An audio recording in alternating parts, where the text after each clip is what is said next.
So, Mike, thanks for joining the podcast today. Yeah, no problem. Thank you for having me on. I really appreciate it.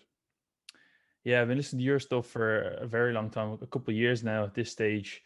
I don't know how I came across you first, but I think I heard you first talking about the heart rate variability. I'd never heard of it previously. And Oh, okay. yeah, did a lot of deep dive into that. And yeah, really interesting. But we'll get into that. So, for those who perhaps may not know who you are, can you please introduce yourself and your background? That'd be great. Sure. Dr. Mike T. Nelson. I've been doing probably health and fitness stuff for, oh boy, probably coming up on at least over 2 decades now. Like most people, probably started lifting just because I was a 6'3", 156-pound eel-shaped rake licking person, and started doing that in college and took more classes because I thought it was super interesting. And then I did a Bachelor of Arts in Natural Science, minor in Chemistry and Math. And then I ended up actually doing mechanical engineering, did mostly biomechanics. And that took another about 4.5 years to do a master's in that. Got done, thought I was done going to school.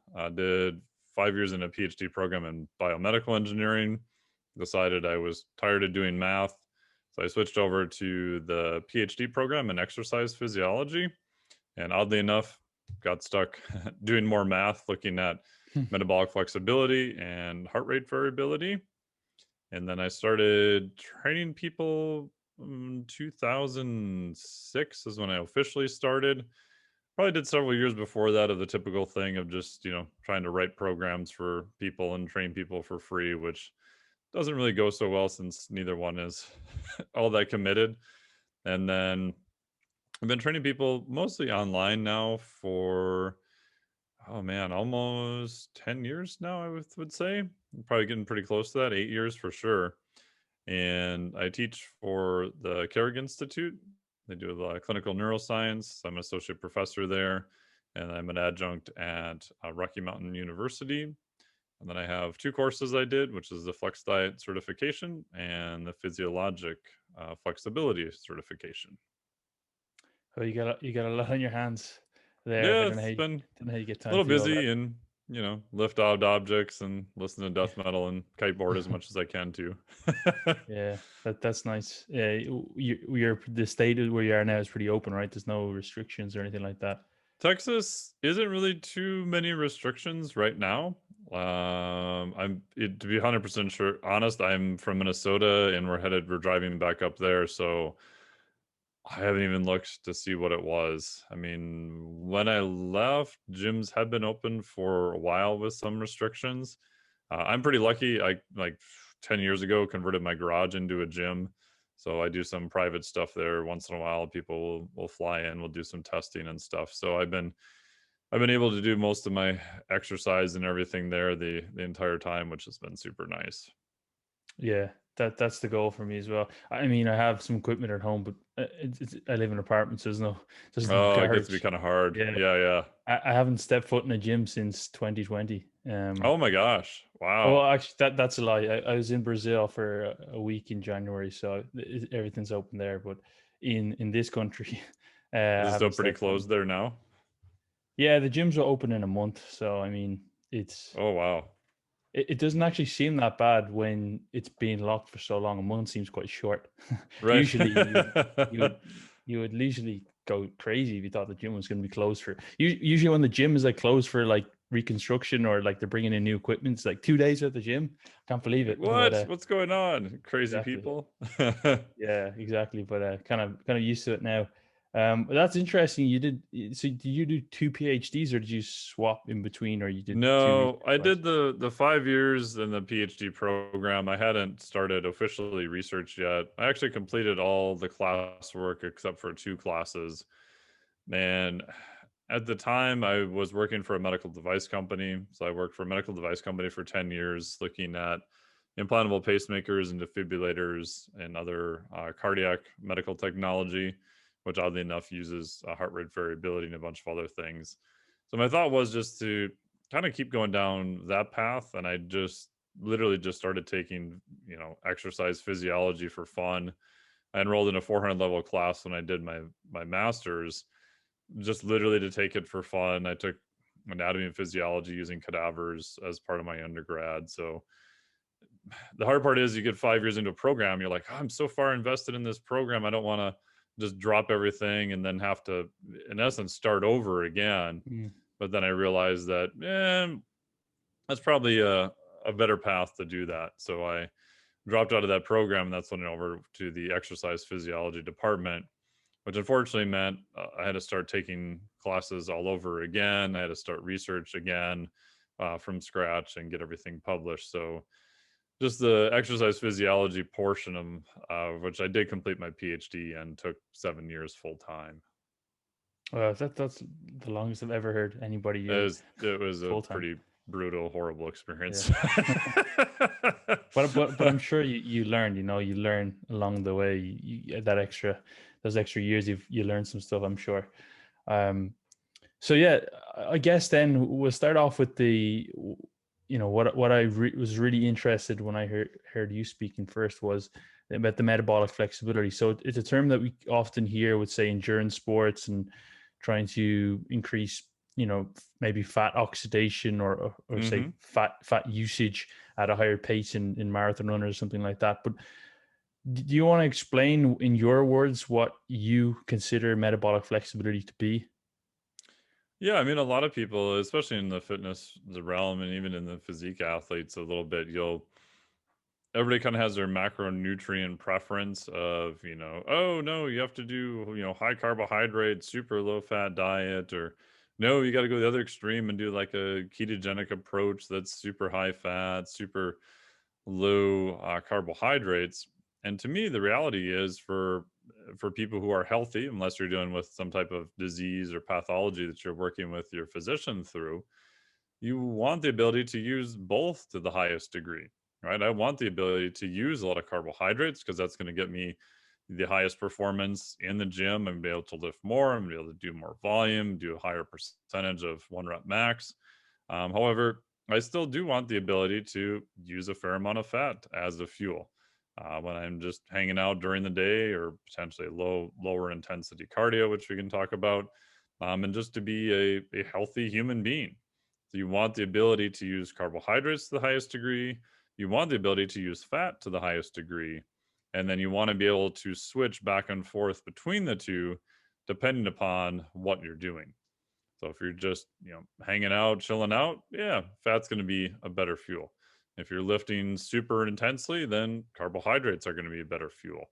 So it depends upon what you're actually doing at that time. Mm. So if we kind of remove, say, people with obesity, because I know a lot of research on that would be related to obesity, and people often misrepresent data taken from that and apply it to a Hmm. healthy population. Within a, say, a healthy population, or people who are, you're training, exercising, eating well, can we adapt that, and does that affect one's body composition or energy levels or anything?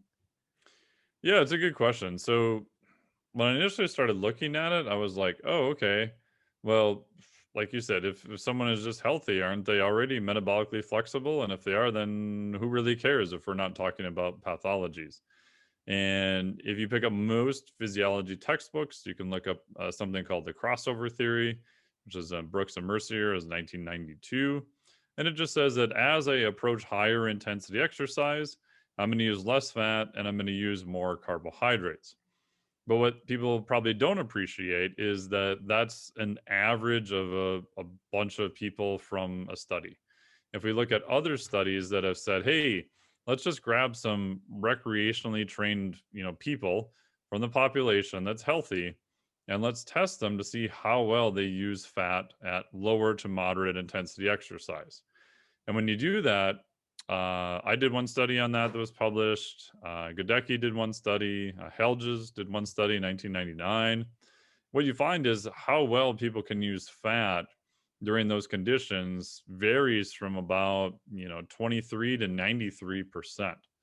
So in English, that means that some people, and again, these are all recreational athletes, these are all generally healthy people. Some people are already really good at using fat at low to moderate intensity. Some other people are pretty darn horrible at doing that. So we find that there actually is a fair amount of variability, at least on the fat use end of the spectrum. So then you'd be like, okay, well, then how do you identify who those people are?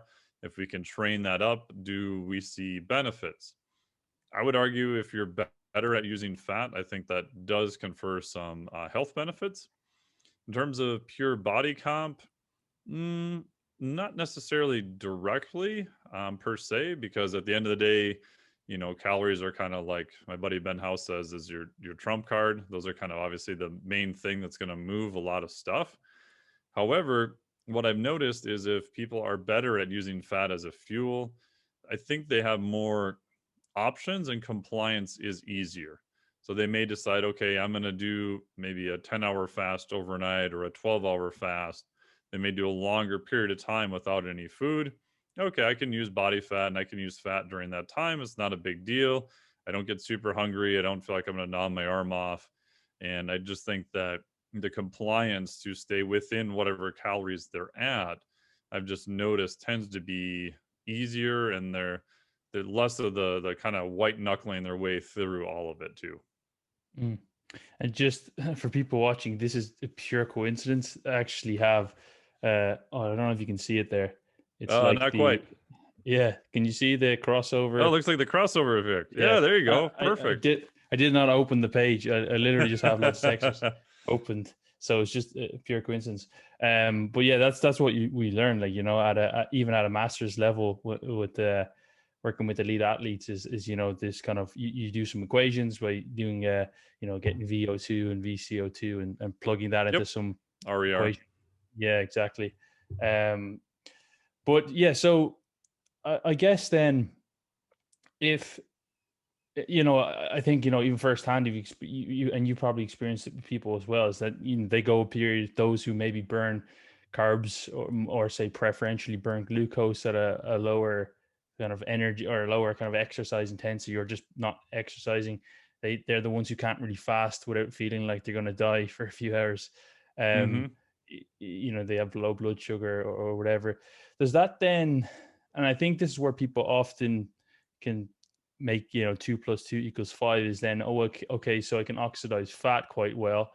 So or at these lower intensities I oxidize fat very well, therefore I should only be exercising at this intensity, like doing my aerobic work at this intensity to burn maximum body fat. And also maybe then a higher fat diet because I'm oxidizing more fat or burning more fat, that's then better than for fat loss. Right. So Mm, it gets a little bit confusing. So the first part is if people go on a higher fat diet, right? So lead some studies like Dr. Jeff Volek did on the faster study, that they took people who were pretty high level athletes. Most of them have been kind of ketogenic. And the short version is they literally found higher levels of fat oxidation than they had ever reported before. So on one hand, you're like, well, that's pretty cool. You don't get to rewrite physiology textbooks all that often. But they were consuming a large amount of fat. They did have some fat before the exercise, and they were exercising for 3+ hours, staring at a wall on a treadmill.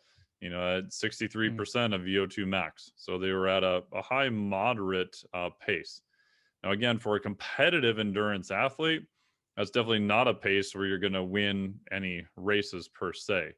And because their diet is much higher in fat, and especially if you give them some type of fat before the exercise, when you look at only things through a metabolic cart, so everyone has seen a little hose that you breathe in, and it goes out into this computer looking thing, and it spits out all these numbers. Those numbers, like you were saying, the RER for breath by breath, will tell you the percentage of fat and carbohydrates that you're using at that point. And it is true, like in that study, they did see very, very high percentage of fat was used most of the time.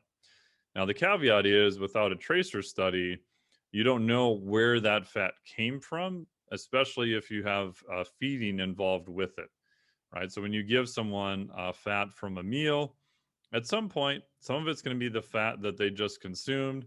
Some of it's probably going to be intramuscular triglycerides, so little tiny fat droplets stored next to the muscle. Some of it may be, other adipose tissue that's released into the bloodstream that gets kind of burned. Just depends on the intensity of exercise, how long it goes, different factors like that. But people will look and they'll go, oh, look at my RER. It's saying that I'm burning this super huge percentage of fat. So that automatically means that I must be getting significantly leaner. Yeah, not necessarily, right? Um, Again, it goes back to, the amount of calories in versus out. And then below that, it gets into even like stuff like fat balance and everything else. So I do think that fasted exercise does have some benefits. I would say though, in the physique community, it's probably been well overstated what those benefits are. And then now I know you've got kind of a backlash of some people that are like, no, fasted cardio is the stupidest thing you could ever do. Like, don't waste your time on it. And there's only, Brad Schoenfeld is probably the only person who's done one study that's looked at body composition from fasted cardio over 6 weeks. Didn't see a huge difference with that. But if you look at the total amount of calories that are being burned, you wouldn't really expect there to be a massive effect. So my bias is that I still like fasted cardio. I think it has a benefit, but a lot of the benefits are also just because with most clients, it's easier to do. It's like, what do I need to do beforehand? Nothing. Oh, I'm gonna go for a fasted run. What do I need to do? Really nothing. Put your shoes on, just start running, right? Because you're at a low to moderate intensity. You don't need to do a massive warm up beforehand. And so it's just an easier thing to do. If I'm really trying to get ultra lean, well, I kind of maybe hedge my bets on, burning a little bit more fat in a fasted state. Yeah, I think that can be useful. Again, like anything, you can also get super crazy and people go way too far. And they're like, "Oh, I got to do my 3 hours of cardio a day." And it's like, "No, you're probably not. You're probably now seeing the detrimental effects from doing that too." The other caveat I would add is that some people's performance will drop off a fair amount. So you want to look at what is their performance still doing the exercise. Because people will say, oh, we've got these fed versus not fed studies. And look, if we feed them beforehand, their performance is a little bit better. Therefore, they're burning more calories. But most of the time in those studies, those people were used to higher levels of carbohydrates, were used to more frequent feedings also. But if you look at the performance of what you were doing, as long as that's still pretty good, again, we're talking about intermediate to easy type work, you're probably going to be fine. So all that to say, I think fasted cardio is beneficial. That's kind of my bias. I don't think it's going to be the magical thing that's going to rip 7 pounds of body fat off you in 17 weeks or anything like that. But I do find up to a point it is easier. And I do think there are maybe some slight benefits with it. But like most things, I think, especially in the physique community, it becomes very polarizing, right? It used to be, oh, this is the thing that strips body fat off. And now it's kind of swung the other direction. And I think the answer is, somewhere in Mm, the middle. yeah, and I think with like traditional type of cardio within the physique based community is quite low intensity anyway, and you can Right. think of the 300-pound bodybuilder, Ronnie Coleman, watching his TV while he's Right. walking on the treadmill. I mean, even if in a fed state, he's probably burning majority of the substrate being used is probably fat anyway, even though because the intensity is so low. Right. Um, so fasted versus fed, it probably doesn't actually make a difference to what's being burned during that session anyway. But then I guess if people do say like higher intensity um, cardio or workouts in a fasted state, and they do say burn say more fat during that session because maybe they're fasted, there's obviously some shift then in substrate or fuel utilization later on in the day. Would that be correct? Because at the end of the day, it has to be calorie balance. Potentially, right? So if you look at high intensity interval training, and most of that that's fueled during that is more on the carbohydrate end of the spectrum. And then they have something called EPOC, right? So excess post oxygen consumption or exercise post oxygen consumption. that says that, oh, because we kind of elevated our metabolism a little bit, we've got this slight elevation that kind of persists for a period of time, and that's like 100% fat use. Therefore, all you people, if you want, body comp changes, you should be doing high intensity interval training only. And, we've seen this go through the physique communities. And now what I've seen is people kind of pulling back from that, back to a more moderate approach. Um, if you look at the studies for the EPOC effect, in my opinion, it's really tiny. And I think there's a huge amount of error in those assumptions too. Because how you would do it is you would have some people come to the lab, you would put them on a metabolic cart, and you'd be like, all right, exercise super hard, do some wind gates or whatever you're defining it as hard exercise.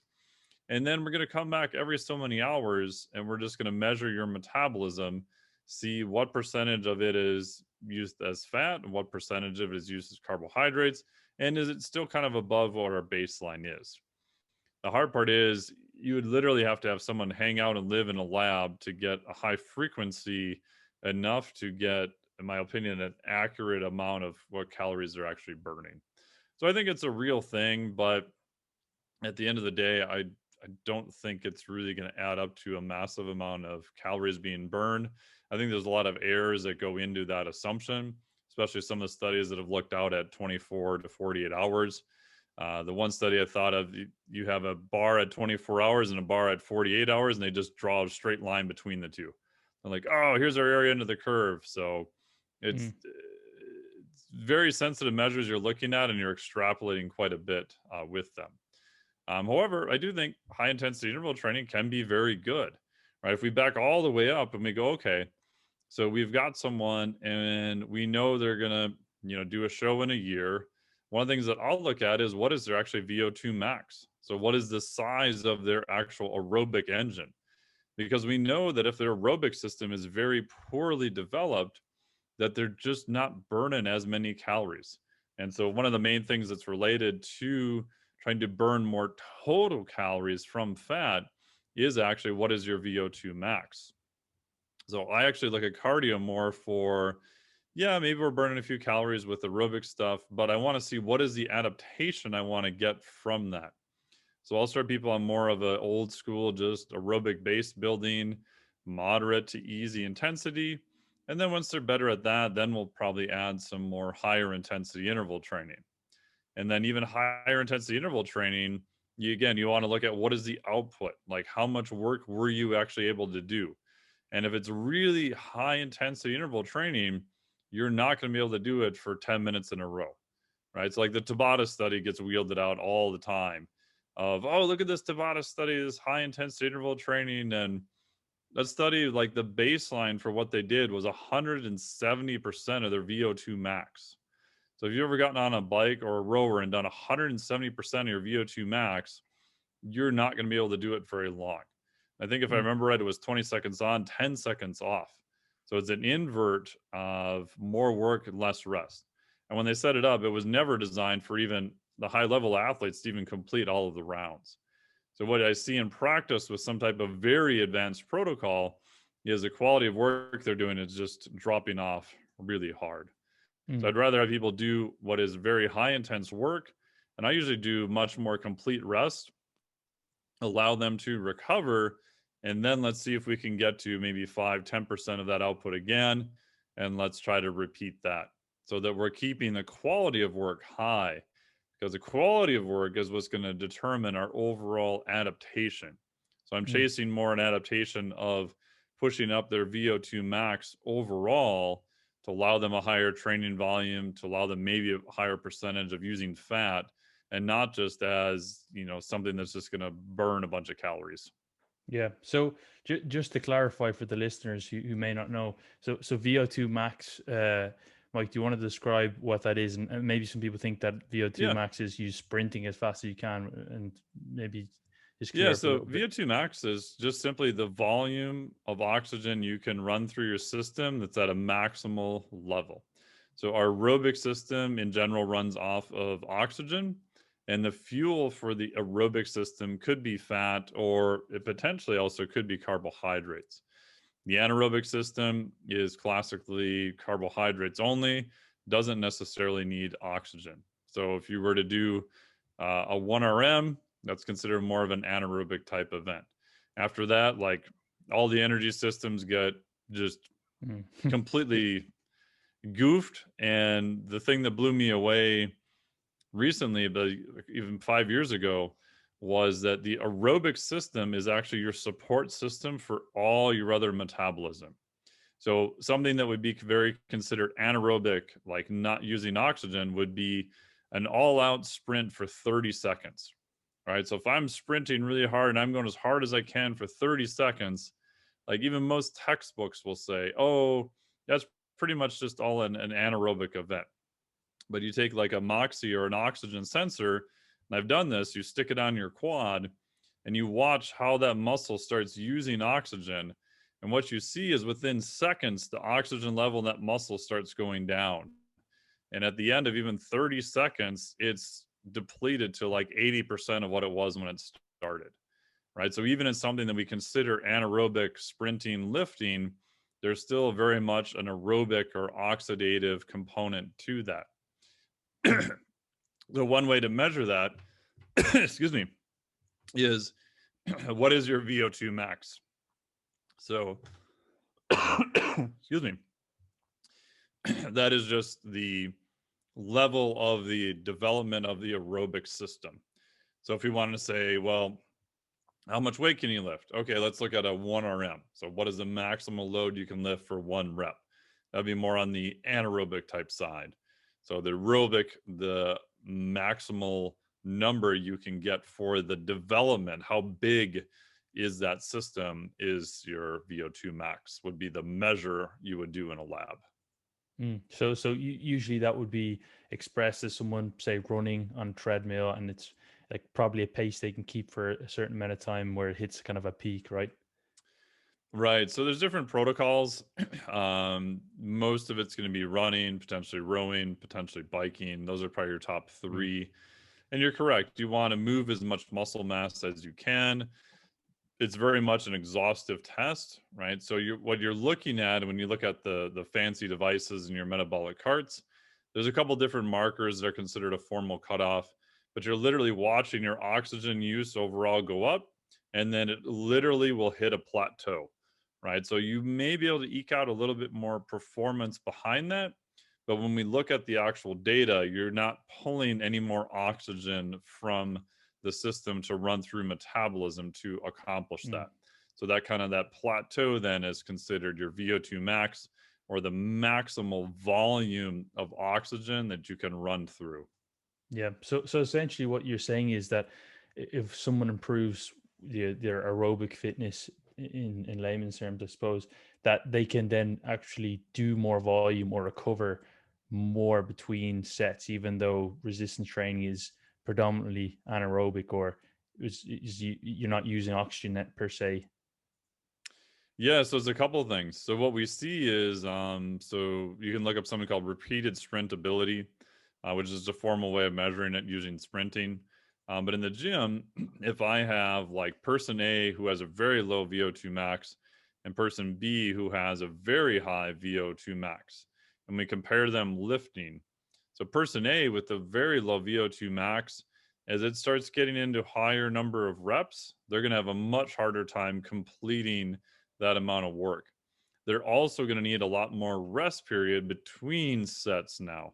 So the volume or even the density of work they can accomplish over the course of, say, an hour is going to be less, because that aerobic system is what's kind of repleting a lot of the ATP and the energy that's being broken down during the lifting. And you compare that to someone who has a very high VO2 max, let's say, assuming they're both similar twins, they've got the same muscle mass, same genetics, that person will be able to then shorten their rest period and still keep the quality of work that they're accomplishing much higher. And as you get into, if you do something crazy like 20 rep squats, or, fun stuff like that, or German volume training, whatever, you'll be able to do a higher quality of work. And what I've also seen is that the cost is less. I mean, if we start looking at heart rate variability, or we look at how much time does it take you to come back into the gym and do that same session again? What I noticed like across the board is that the higher someone's VO2 max is, assuming their rest of recovery is good, they'll be able to train again sooner, right? Because they're repleting and they're able to recover much faster than someone who has a very, very low level. It sounds like one of the benefits of anabolics. So you can get that by just Sure. just being fitter. Um, one question I had, which is a bit unrelated, but it's not every day I get to speak to an associate professor, is um, w- is metabolism local to the muscle? So, like, let's say I'm sitting mm, here talking to you, but I'm just doing some bicep curls. Is it localized in that limb? Because when we're doing these tests, like VO2 max, etc., you're using your whole body. So it's like, right. is that something Yeah. that? No, it's a really good question. And it's one that I thought a lot about over the last probably 5, 6 years. So much so that I actually have a metabolic cart in my garage. I've got a 3 Moxie setup. So a Moxie device is a device that's using what's called NIRS, so near infrared spectroscopy. So if you've seen the little things you put on your finger that look at oxygen levels with the little LED, little red light in there, it's the same idea, but we're going to slap it on top of the muscle and we're going to run this beam of light through and we can get a rough idea of blood flow. And then because of the change with the red blood cell when it has oxygen versus not having a lot of oxygen, right? So if you look at your veins, they look a little bit blue because they have less oxygen in them. Because of those changes in color, we can see percentage wise how much of those red blood cells have oxygen and how much of that they don't, right? So if we look at a working muscle in theory, we've got oxygen rich blood flow coming in. Let's say we're reading, 80% saturated. And then if we measure on the way out, let's say the muscle is super, super active. Oh, wow, that level now has dropped to maybe 10%, right? So the 70% difference, that's the oxygen that's been extracted out of that by the muscle. So with that system, you can then put them on different places. So I could put one maybe on my right quad, my left quad, and then sometimes I'll put them on like the deltoid or a non-working muscle. Let's say I'm doing a leg press, for example. And what you'll look at then is a question you asked, which is a really good one. Is it all just a local effect, right? Because if you would have asked me maybe 3, 4 years ago, I would have said, yep, yeah, I know there's a central nervous system involvement. The nervous system's recruiting the muscle, but it doesn't matter. It's just an anaerobic event, right? Who gives a crap about oxygen? It doesn't matter. VO2 max, you can train for that. It's just a waste of time. I just want bigger local muscles. That's all I care about. And then when you look, you'll see different mechanics that start to happen. So if you have someone who's usually a high level, let's say you're doing a squat, you're doing like a 1RM, they may be able to contract so much muscle tissue that they temporarily can even occlude the arterial blood flow coming in, right? Not just the venous blood going out that it causes pooling for a split second. Now, if that happens routinely, we've got an impairment in oxygen to the muscle. That's probably not going to be the best for performance. We could argue maybe for hypertrophy, that might even be a little bit better. But now let's extend that. Let's say you're doing a 10 rep set. So at the end of the day, we know that the main driver for hypertrophy is probably going to be volume, maybe muscle damage, maybe some local metabolites. Those are a little bit debatable. But we do know that the more volume in general you can do, the more tension you can get on that muscle and recover, that's going to be a positive thing. So for our 10 rep set, we actually want oxygen and as much blood flow to go through there as we can. So we want the muscle to contract enough to get the performance, the load lifted, but we maybe don't want it enough where we start occluding blood flow because that's going to limit nutrients coming in. It's going to limit oxygen also coming in. So the argument is like if you look at like some CrossFit athletes, like so some of the CrossFit athletes who look to be probably the most jacked athletes, a lot of times they're not the most elite level competitors, right? And one of the arguments there, my buddy Evan from Training Think Tank has done some of this testing, is that maybe they're just hyper occluders, right? They can contract so much muscle that they can occlude and stop some of that blood flow for a period of time. And that maybe for hypertrophy, that might be okay. But if you're talking about like a strength endurance type sport, that's actually going to be really bad. So I think it goes all the way back to what is your goal and what are you trying to accomplish?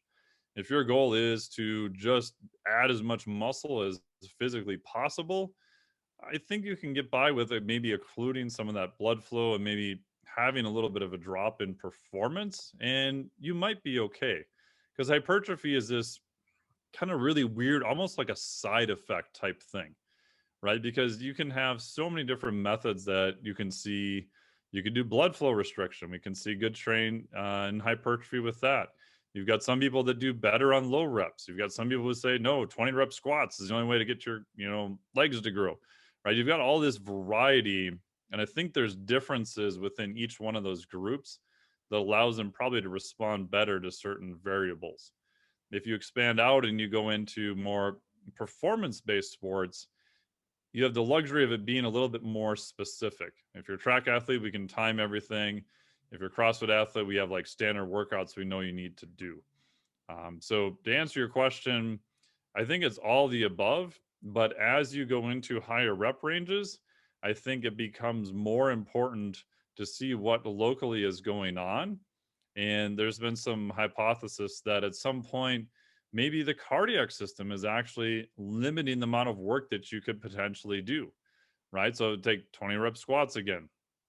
I don't really think most people are going to be limited on those last few reps by how strong they are. It's normally their cardiovascular system. Now, again, that's an extreme example from a 2 rep squat to a 20 rep squat. So it depends on, I think, what you're doing. And then probably, experimentation. What rep ranges do you tend to respond the best to? What volume ranges?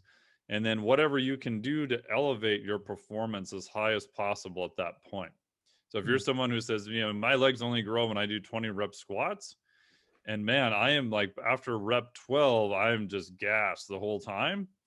You could argue that maybe you get some more benefit from cardiovascular training to make the cardiac system not your rate limiter there and make the muscle the rate limiter. But again, that's all extremely hypothetical Yeah, hypothetical at this point. yeah, that was a good, a long but good answer, and I wasn't looking for any kind of practical advice. It was more just a mechanistic question. What I had you here, so thanks for going into that. Yeah. So, um, another thing that we briefly touched on at the beginning was heart rate variability, and this Mm-hmm. is this is one of the main things that I heard you speak about, a couple of years ago. And like you said, you've done some work in your PhD on it. Would you like to explain what heart rate variability is? Yeah. So when we do an average heart rate, we get some data, right? So you get up in the morning, you take your average heart rate, and like, oh, cool, I'm at 52 beats a minute, whatever. If we take that data now and we look at how much different one heartbeat to the next is, right? So most people would assume, okay, if I'm at rest and I'm just measuring my heart rate, that it's going to be 52 beats a minute, and then it's going to be 52.1 beats a minute, and then 51.9, right? It's going to be very, very tight within this average. Unfortunately, if that's true, you're probably not doing so well. Someone who's very healthy, what we see is 52 beats a minute, 49.7, 53.1, 52.5, 51.5. Like you see these fine scale oscillations in your heart rate, even though you're just hanging out at rest, right? So years and years ago, they thought, oh my gosh, that's just noise in the system. We're not measuring it accurately. What they found was that little bit of variation, we can use some advanced math, heart rate variability, and we can now actually measure that. So how much of this little bit of variability do we see present? What we find is the more fine scale variability we have, that's a marker for more parasympathetic tone. The less variability we have, that's a marker for more sympathetic tone. So what heart rate variability is doing, it's looking at the status of your autonomic nervous system. So your autonomic nervous system generally has two branches. The parasympathetic is the rest and digest, or kind of like the brake on your car. If I push down harder on the brake of my car, the car is going to slow down. So if I increase parasympathetic tone, push down on the brake harder, my heart rate is actually going to slow down. My fine scale variability is going to go up. On the other side, we have the sympathetic system, like the gas pedal on your car, the stress, fight or flight type response. If I push down harder on the gas pedal, heart rate is going to go up, contractility help increases, other things like that happen. So I've got the parasympathetic, which is like the brake, and the sympathetic, which is like the gas pedal. So heart rate variability tells us the status of those two in the autonomic nervous system, and we can see changes in it over time. We can get a resting and average heart rate, and we can get a score of heart rate variability that tells us what percentage of that is more parasympathetic or more sympathetic. So it gives us an idea of the stress that's involved in the system. So I heard you mention before a reason why it would actually be more variable when someone is, say, less stressed or has a more parasympathetic tone. Is that to do with the if someone's in a kind of a stress state or a heightened state of awareness, like training or whatever, that they need this continuous regulated flow of oxygen through the body? Is that correct? Or what's the reason Kind for of. the Yeah, variance? yeah. No, it's a good question. So the reason, which gets even more geeky, is if we look at how is the heart rate controlled. So heart rate is controlled by little tiny cells in the upper right atrium called the SA node or atrial node. So the heart is super cool that if we pull cells out of the heart and we put them in a little dish and we watch them, they will go off and they will beat at a certain rate depending upon where we pull them from. So if we go all the way down to the bottom, sort of the ventricle, and we pull these cells out, they'll randomly go off at around 40 beats a minute. So pretty low. If we go up a little bit higher, they'll go even higher. If we pull them off from these specialized cells called the SA node or the pacemaker of the heart, they'll actually start going off at a rate of 100. So University of Minnesota did this. You can look up something called visible heart model. They've done, I think, 13 hearts now that were not suitable for transplant. They've taken them out of a human and they've reanimated him in the lab. So they put him with different type of perfusates and they've reanimated him in the lab. So if the heart is just beating on its own in the lab, it's going to beat at a rate of 100. So most of the time, us just sitting here having this conversation, we're under what's called vagal tone or parasympathetic tone. The car always has some little bit of brake on it that's actually lowering our heart rate as we're having this discussion. So the vagus nerve comes into the SA node, and there's a very, very short, tiny space there. And it's able to regulate the heart rate to really, really fine degree up to a rate of around 100. If we look at the sympathetic side, and we go, okay, well, how does the sympathetic side work? The primary mechanism is through the adrenal system, right? So little glands that hang out on the top of the kidneys.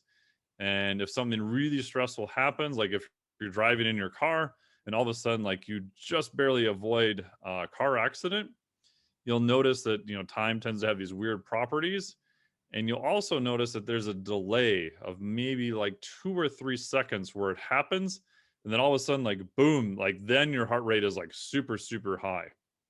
Reason for that delay is if we want to really elevate heart rate well above 100, we need the adrenals to put out norepinephrine or epinephrine, right? So adrenaline that's going to flow through the bloodstream and it's going to bind to these little specific receptors on the heart, or what's called beta agonists. It's going to bind to them, and that's going to increase then our heart rate. It's going to increase the contractility.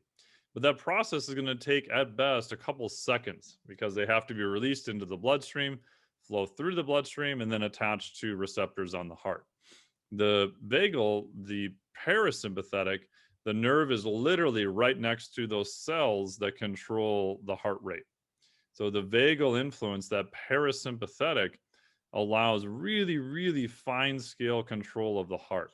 So when we do a heart rate variability test, especially something called a time domain test, what we're actually looking at is we're primarily looking at the effect of that vagal nerve on the SA node cells.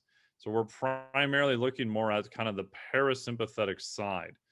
So the other part that's related to that is if we're sitting here like that car accident's going to happen and our brain goes, oh my gosh, we have to elevate heart rate super fast. We need to do it now. The fastest way is to remove the brake 100%, and your heart rate will immediately hit a rate of 100. So from 100 down to whatever your resting heart rate is, we have very, very fine scale control of that.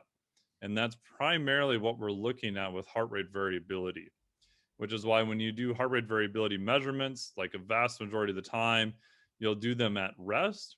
And when you look at heart rate variability during exercise, especially like some high intensity interval training, it's normally all just completely sympathetic, right? Your variability almost always goes away. That's because you're at those high heart rates. You're very, very sympathetic driven at that point. So long-winded answer to answer your, which is a really good question, is that we're primarily looking at the parasympathetic side because that has really, really direct fine scale control over heart rate up to a rate of about 100. Yeah, that's really interesting, and I guess for general recreational athletes or people who train, um, wearables and devices and technologies is Yes. becoming more popular and more accessible, cheaper. I've one of those polar straps that I use when I run. I have Oh, a sure. I have a watch, and they can track heart rate variability. The first question is, how accurate are these? And then also, what, even if you can track it, what can people do with this data? Because I mean, people know when they're relaxed and they know sometimes when they're stressed, but there might be many different shades of gray in between that. And how can they use this data to maybe help with their lifestyle, their nutrition or the training, etc. Yeah. So the best thing to do for heart rate variability, so this fine scale variability, which is going to then give us a mark or a status of our autonomic nervous system, is to do it first thing in the morning. So I have clients get up, use the bathroom, do whatever you need to do. Most people will do the measurement seated. If you're a really high level endurance athlete or obstacle course race, I've got a couple of those athletes, they'll actually do it standing, but you'll do it seated. I primarily use an app called iThlete. So instead of athlete, it's iThlete. They're over there in the UK out of London, and that's on my phone. So I'll put my heart rate strap on, and then I'll sit there. I'll turn the app on, make sure everything works, and then I'll sit in a rested state, just breathing normally for about 1 to 2 minutes, and then I'll just hit start. It'll take 55 seconds to do the measurement. I'll breathe in and out to this little dial that goes in and out. And then it'll tell me on a 1 to 100 scale what my score is. So the higher the heart rate variability score, the more parasympathetic you are. The lower the score, the more sympathetic or stressed you are.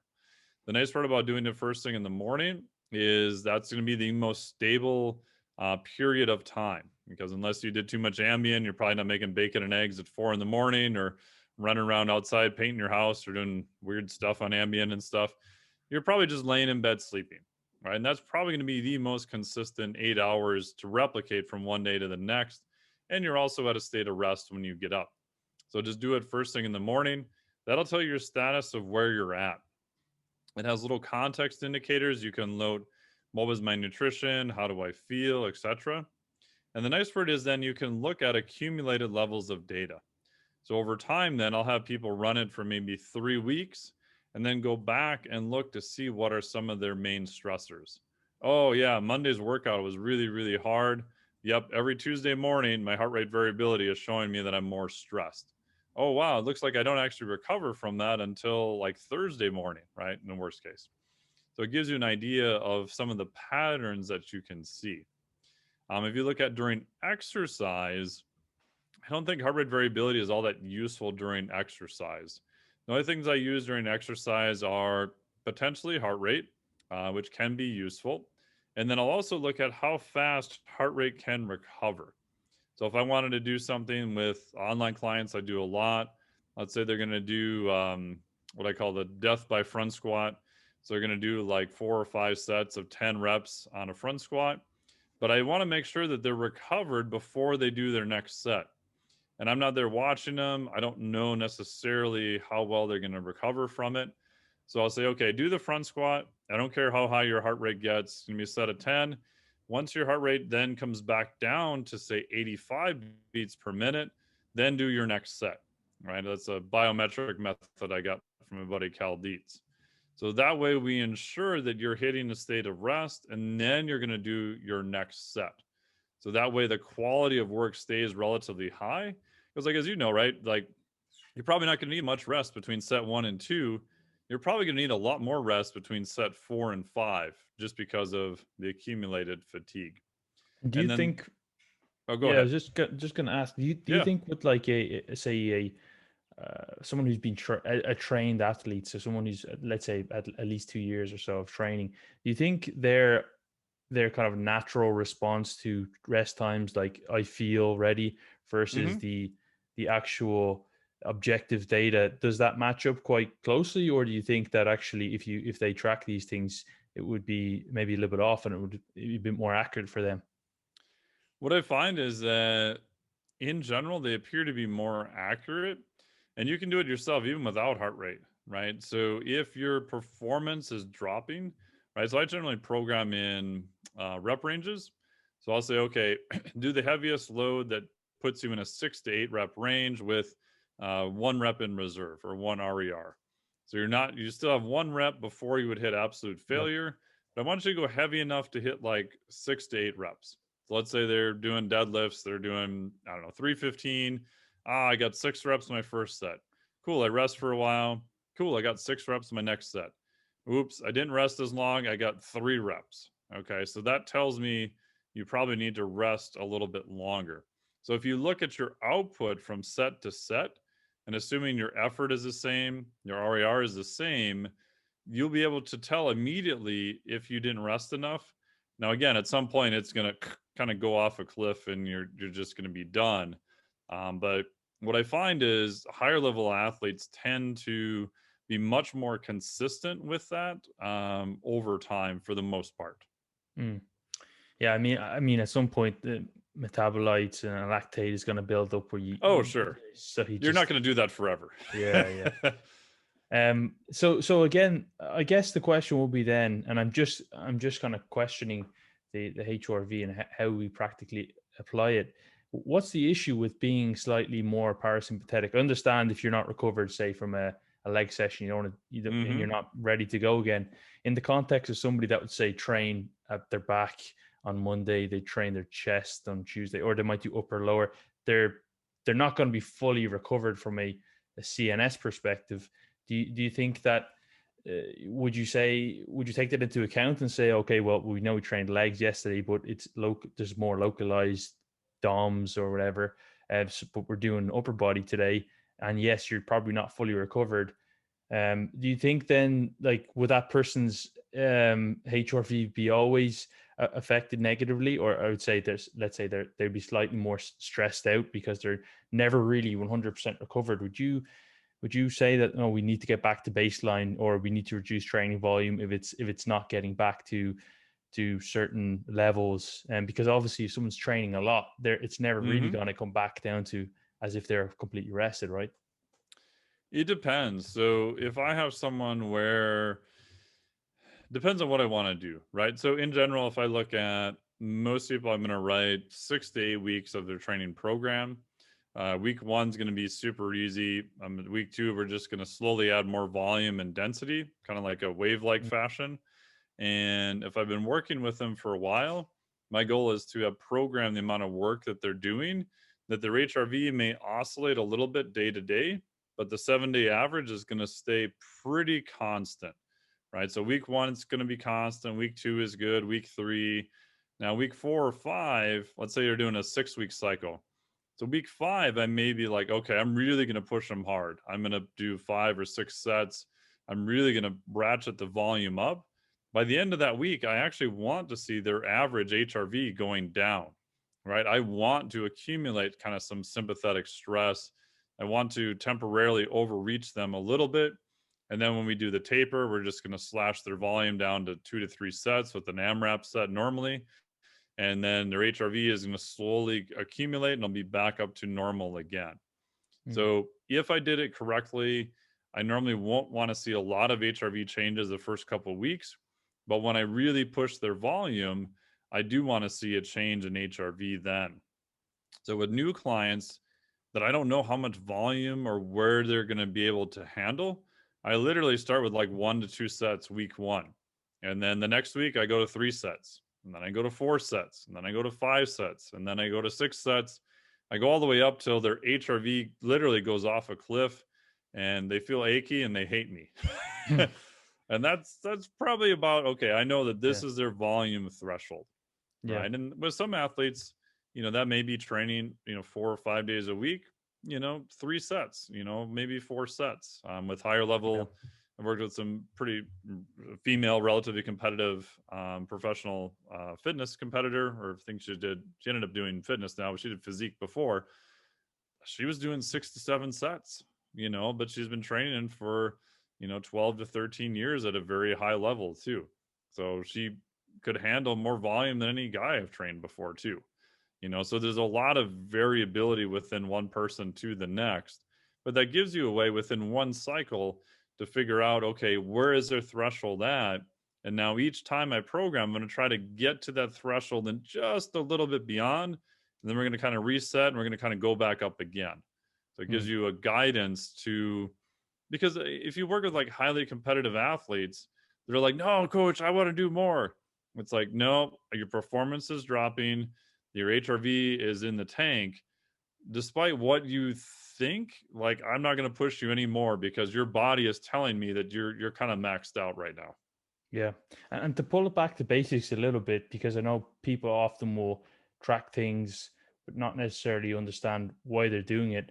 Sure. What's the problem with, let's say, someone who's not a really super high level athlete, but they have that their HRV is affected because they do train, but they're also a VP in a company and they Mm-hmm. fly around the world and they don't get much sleep. What's the problem with having being slightly stressed out a lot? Yeah. So when I started with it, oh man, probably 7 or 8 years ago, doing daily HRV metrics, my first goal was like, well, I'm working with a little bit more higher level athletes. I'll just do it in them. It'll help tell us their training volume, like we just talked about.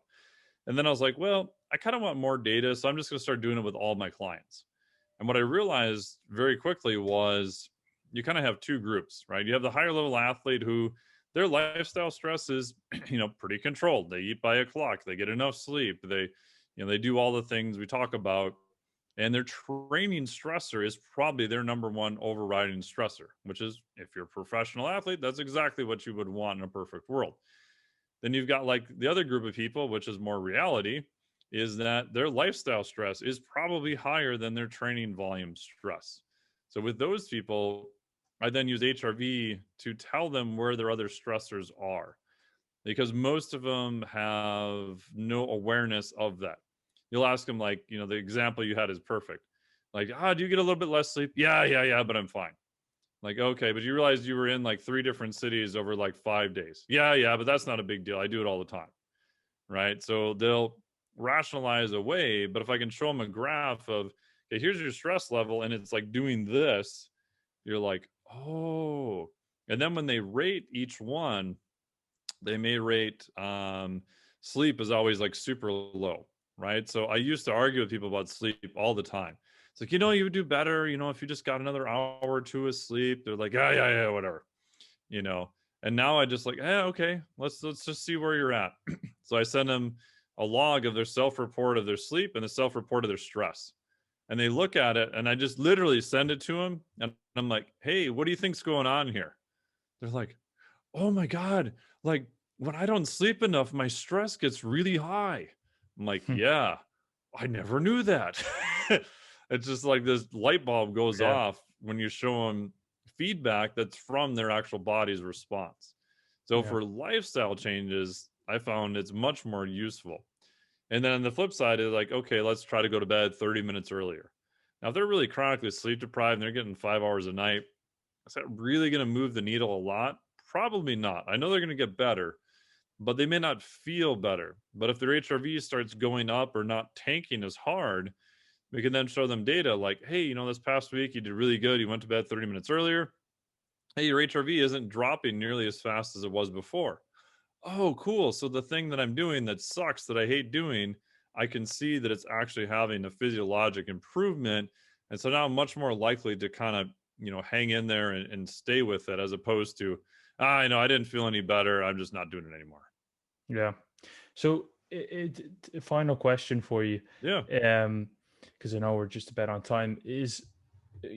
So if someone's HRV is higher, or they have these kind of they're constantly stressed with the coping, so they might have like higher levels of cortisol or epinephrine, these things that you already mentioned. If they're getting by or coping, can these things still negatively impact like higher circulating levels of cortisol? Can they impact body composition and health over the long term? Because a lot of people probably listening to this, they might think, well, yeah, it's fine, I can cope with it, I'm managing, and my training maybe isn't being affected as much as I think. The hard part is they'll never know until they run the experiment of doing the opposite. Mm. Right. I mean, there's plenty of data that shows that, less sleep is definitely going to affect longevity and health. From a body comp standpoint, it just depends on how well they manage stress. Some people are okay. They can still kind of stay within their caloric areas, and body comp wise, they might be okay. Health status, I bet if we look at blood markers, there's going to be some pretty wonky stuff like 9 times out of 10. The caveat too is that a lot of it is super nonlinear. Like when I was doing my PhD, I was a disaster. I was taking caffeine power naps in the back of my car to finish. Like I had some blood work done. My testosterone was like in the 200s. Luckily, my You other have blood caffeine in markers, your blood. yeah, caffeine levels were super high. And when I got done, it honestly took me 3 years, probably, if I'm honest, to get back to baseline. But during that time, you could argue, like, I made it. I did the things. I was doing okay. So what I've seen in people is that the body has an amazing ability to compensate. The downside is that that compensation is going to come with a cost at some point, especially as you get older, especially the longer you do it, and that the results are really nonlinear. So what you'll see is people are okay, I'm okay, I'm okay, I'm okay, and then boom, I just went off a cliff. I'm lying on my couch drooling on myself for like 6 months now, and I can't figure out why. Yeah. So that's what I find, and it's hard because like you have discussions with those people, and they're like, "But I'm doing okay." And it's like you are, but you don't know what it's like to feel any better, right? If you've always felt like kind of crappy, you don't know what it's like to feel any different. Like the Ranger guy, because we live in Minnesota and it's cold in the winter, is that if you're outside and it's like 20 below Fahrenheit, and you walk into my townhouse and it's like 65 degrees, you're like, holy crap, it's amazingly warm in here. It's like 85-degree difference, like instantaneously. But if you're sitting in there, to most people, 65 degrees Fahrenheit it's a little bit chilly. You're like, oh, it's a little bit colder in here, right? But you don't notice it right away because there's not that comparison difference. So your Yeah. nervous system only learns by those kind of comparison differences, which is why when people are in that state, it's harder to get them to kind of make changes too. Yeah, I think I personally noticed it with because I do natural bodybuilding. I've got my blood work done for just for personal reasons Sure. to be interested when it's being quite low, like you said, or even lower than that, and then being normal when I'm fatter. Yeah. I can even though it still feels normal when it's low, it's I don't feel like different really, but it is different when I'm much higher in body fat in terms of energy, sleep, mood, libido, Oh everything yeah. is just. But if I was just constantly in that state of lower testosterone, I just wouldn't know that there's anything better. So it's definitely a very good point you made there. So Yeah. The nice thanks a part about lot. that is you have a comparison too. Yeah, Right? exactly. You've got before, you've got, okay, I'm going to get on stage and I feel like death. And then I've got after, right? So you've got the high, the low, and then back to normal. Or a lot of people, if you just pluck them out and they're just stuck in the low all the time, they're like, I don't know, this is just normal for me. And then after, like, pretty much everyone I've worked with, I'm sure you've had the same thing. They're like, "Oh, I feel so much better now.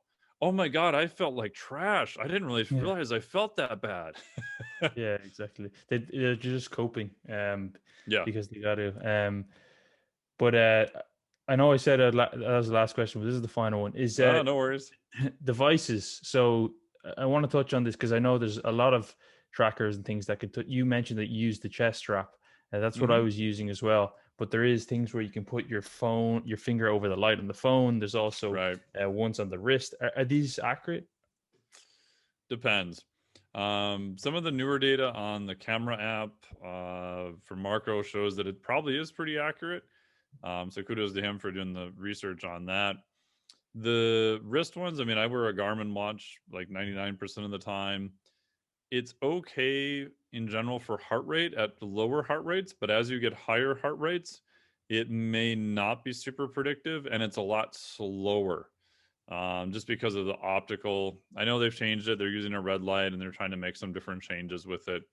But most of the time, if you're doing higher levels of exercise, I still tell people just take the old school electric chest strap, and then you can pair it to the watch. So you don't necessarily Mm. need to have your phone around. So if I'm doing heart rate based interval stuff, I will pair the Bluetooth from the heart rate strap to my watch, and then I'll use the watch so that it's running off of the heart rate strap. Everyone and their brother now is trying to do heart rate variability off of the wrist and other locations. Or the finger with the The aura ring, right? finger sensors are pretty good. I have an Aura ring, so Aura ring is pretty accurate because of the Mm. close proximity to the blood vessel. The downside is it's accumulating overnight when you're sleeping. So if you have a high level athlete who's very parasympathetic dominant, you may not see heart rate variability change much, but the measurement itself is quote accurate, just may not be useful in some people. So I'm still biased to having some type of dedicated device to measure it, because you also need to know the context. So having a device that tells me HRV during the whole day, even if it's 100% like dead nuts on accurate, well, what was I doing during that time? If it says, "Oh, your stress was super high," oh yeah, that was like 3:15 in the afternoon. I'm doing reps with 365 for deadlifts. Of course, it's going to be super high. Like I wanted to be stressed at that point, right? Yeah. So without the context, HRV isn't like, in my opinion, super useful. And that's a caveat where people run into. So again, I think just a one-time measurement in the morning, just do it then and just not worry about it. If you want to track heart rate and maybe heart rate recovery with some other things, I think that's useful. But right now, that's probably about at the limits of it. Awesome. It's been really great to chat to you. Um, Yeah, thank you for all the good uh, questions. I really appreciate it. Those are the good ones. yeah, I really like going into depth, especially people who know about physiology. I could just sit here and ask you the most abstract, unuseful questions all day. It's good to speculate once in a Yeah, while. It makes it fun. yeah, yeah. So where can people find out more about you, what you do, your program as well? Yeah, so the best place is probably going to be the website, which is flexdiet.com, FLEXDIET.com. So that's for the Flex Diet certification. There'll be a way you can get on the wait list up there. That'll put you on to the daily newsletter list. And just hit reply once you're on the newsletter list and tell me you're on the podcast, and we'll send you a free gift. So that's probably the best place is flexdiet.com. I have a bunch of other stuff too over at miketnelson.com. Yeah, your podcast is really good if people want to learn more about Oh, thank this you. kind of stuff Yeah, we have we the talked Flex about. Diet podcast too. And Yeah, then I'm also on Iron Radio podcast every Saturday too. brilliant. Thanks a lot. I'll leave all that information in the show notes. Awesome. Thank you so much for having me. I really appreciate it.